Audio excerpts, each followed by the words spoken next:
મિત્રો, આજે હું મારા સેટા પાડોશી વિશે થોડીક માહિતી આપું છું, અને જે કાંઈ હું માહિતી આપીશ સત્ય આપીશ.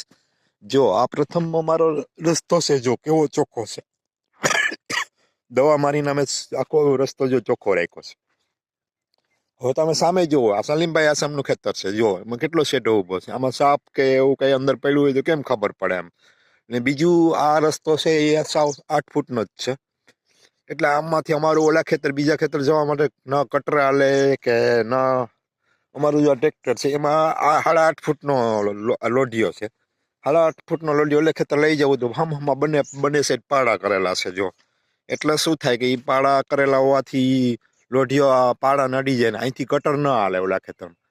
કારણ કે કટર 10 ફૂટનું પડવું હોય એટલે આ લોકોની માનસિક વૃત્તિ એટલી ખરાબ છે કે અહીંથી બીજા ખેતરે સાધન ન જવું જોઈએ. એને જો પાડો કરવો હોય તો 12 ફૂટ રસ્તો મૂકીને પાડો કરવો જોઈએ. એટલે આ લોકો રસ્તો અમારો પેક કરેલો છે. એટલે સલીમભાઈ, આ વસ્તુની દાનત ખરાબ છે કે મારું ઓલા ખેતરમાં સાધન ન જાય. જો આ પછી હમણાં સરકારી જરીપ દ્વારા અમે માપણી કરાવી ત્યારે જો આ દડી મૂકેલી છે, જે એક નિશાન છે. અને બીજું, અહીંયા જો આ બાબુભાઈ મોડુના શેડે અમારી દડી છે. હવે એ લોકો એમ કહે છે કે આ દડી અમે પાડી નાખી છે. આ દડી અમે પાડી નથી. કોઈ પોતાની દડી પાડે નહીં, એટલું યાદ રાખો. કોઈ પોતાના મકાન પાડે ન પાડે.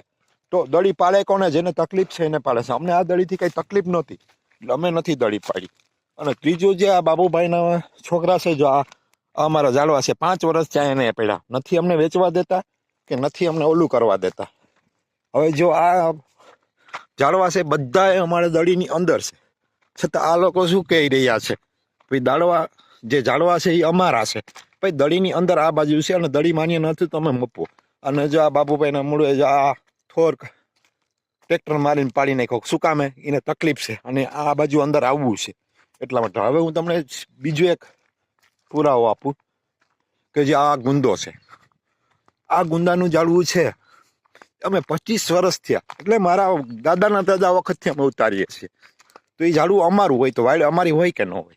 અને બીજું કે ગુંદો તમારો, એ વાત એ સહમત છે કે ગુંદો તમારો, તો બાજુનું ઝાડવું અમારું હોય કે ન હોય. જો આ ગુંદાનું ઝાડવું છે, જો તો આ ઝાડવું એનો અને આ ઝાડવું એનો. એટલે આ લોકોની માનસિક વૃત્તિ એટલી ખરાબ છે કે એક ઝાડવું એનું, એક ઝાડવું આનું. એટલે બુદ્ધિ ભ્રષ્ટ થઈ ગઈ છે આ પાડોશી.